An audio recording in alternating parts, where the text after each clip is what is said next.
What if I told you that the history you know is a lie, that beneath the surface of recorded events, a hidden current flows, steered by hands you were never meant to see? For centuries, they have operated in the shadows, their names whispered in fear and reverence. They are the architects of revolutions, the bankers of kings, and the keepers of secrets so profound they could shatter the very foundations of our society. Tonight, we pull back the veil.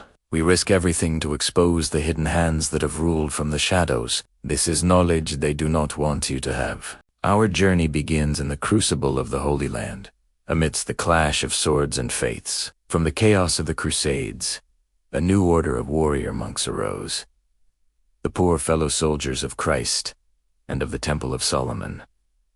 The Knights Templar. History books will tell you they were formed to protect Christian pilgrims. But that is merely the first layer of the secret. We now know their true purpose was far grander and far more dangerous. Granted immense power and papal sanction, they were not just warriors. They became the world's first multinational corporation. They pioneered a system of credit, a form of international banking that made them wealthier and more powerful than any king. Monarchs and nobles entrusted their fortunes to the Templars, who in turn funded wars and built empires. They were the central bank of Christendom, a sovereign entity unto themselves, their preceptories and fortresses dotting the map of Europe and the Near East like a spider's web. But such power breeds envy and fear. On a day that would live in infamy, Friday, October 13th, 1307, the web was torn asunder. King Philip IV of France, deeply in their debt and coveting their immense wealth, orchestrated a ruthless, coordinated strike. Templars across France were arrested, their assets seized, their legacy condemned. Under horrific torture, they confessed to heresy, to spitting on the cross, to worshipping a demonic idol named. Were these confessions real, or the desperate lies of men broken by unimaginable pain? The order was officially disbanded by Pope Clement V, and its Grand Master, Jacques de Molay, was burned at the stake. As the flames consumed him, legend says he cursed both the king and the pope, damning them to meet him before God's judgment within the year. Both men died within months. The official record ends there. But we have followed the trail they tried to erase. The Templar fleet vanished from La Rochelle the night before the arrests. Their vast treasure was never found. Did they simply disappear? Or did they go underground?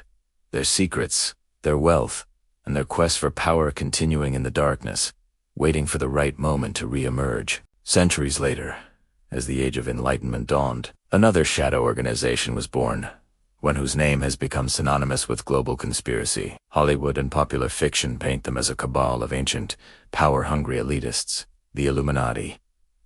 But the truth, as we have uncovered from suppressed documents, is both more subtle and more radical. The historical order of the Illuminati was founded on May 1, 1776, in Bavaria by a professor of canon law named Adam White. They were not devil worshippers or alien hybrids. They were radical thinkers, philosophers, and intellectuals who believed humanity could be Their goal was to infiltrate the corridors of power, not for personal gain, but to dismantle the oppressive structures of monarchy and religious dogma. They championed reason, liberty, and self-governance. Believing that a secret society was the only means to spread these illuminated ideas without being crushed by the state, they adopted a structure of concentric circles, with only the innermost circle knowing the true, revolutionary agenda. The Bavarian authorities, however, saw this as treason. The Illuminati's internal documents were intercepted and published, creating mass hysteria. The order was outlawed, its members hunted, and by 1785, it was officially suppressed. But an idea, once planted, cannot be so easily destroyed. Weishaupt's ideals of a new world or a novus ordo seclorum didn't die. They seeped into the consciousness of other secret societies, most notably the Freemasons. Did the Illuminati truly vanish, or did they simply merge with a larger, more established host, continuing their great work from within a new sanctuary? The evidence we have compiled suggests the latter. Their suppression only amplified their legend, creating the myth that fuels conspiracy theories to this day. A myth that conveniently distracts from the very real influence their core tenets would have on the world stage. Now, we turn our attention to the birth of a nation conceived in liberty and dedicated to a proposition, the United States of America. But was it only the work of statesmen and soldiers? Look closer. Examine the symbols. The Great Seal of the United States, printed on the back of every dollar bill. You will see an unfinished pyramid, topped by the all-seeing eye of Providence. This is not a Christian symbol. Its roots are in ancient Egyptian mysticism and, more pointedly, Freemasonry. Below it, the words, Novus Ordo Seclorum, a new order of the ages. A direct echo of the Illuminati's stated goal. This is not a coincidence. We have cross-referenced the lists of signatories of the Declaration of Independence and the Constitution, and the rosters of Masonic lodges of the era.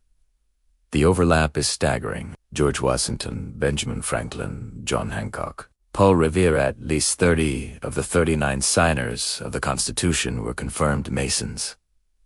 These weren't just peripheral members. They were masters of their lodges, shaping the philosophy of this nascent fraternity. They built their ideals directly into the fabric of the nation. The very architecture of Washington, D.C., designed by Freemason peer Charles L'Enfant, is a tapestry of sacred geometry, embedding Masonic symbols into the city's layout. The principles of liberty, equality, and fraternal brotherhood championed in Masonic lodges became the cornerstones of American democracy. They were performing a grand ritual on a national scale, consecrating a new republic not just with laws, but with symbols of power known only to the initiated. While governments across Europe persecuted these societies as a threat, the founders of America were using their philosophy as a blueprint. They were, in effect, creating the world's first Masonic republic, an audacious experiment to see if the ideals whispered in secret lodges could govern an entire nation in the light of day.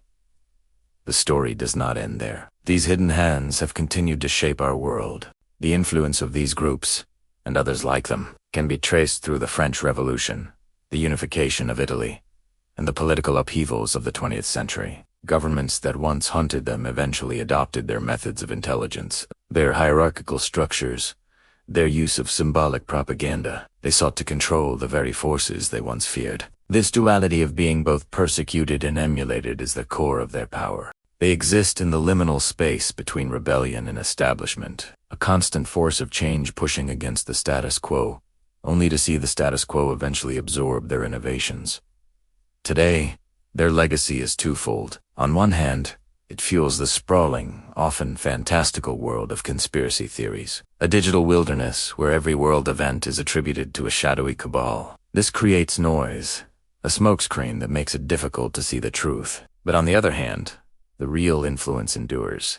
The fraternities and societies still exist. Their members still occupy positions of immense power in government, finance, and industry. They may no longer plot revolutions in candlelit cellars, but their networks of influence, their shared philosophies, and their commitment to mutual advancement remain a potent, unseen force in our modern world. They have shaped our past, they are shaping our present, and they have plans for our future. What I have shared with you tonight is not speculation. It is a mosaic assembled from fragmented records, suppressed histories, and symbols hidden in plain sight. The truth is not out there. It is right here, woven into the very fabric of our civilization. The question is no longer whether secret societies have influenced our world. The only question that remains is, what are they planning next? Open your eyes, look for the symbols, and never, ever believe that history is just what they tell you. The shadows are watching.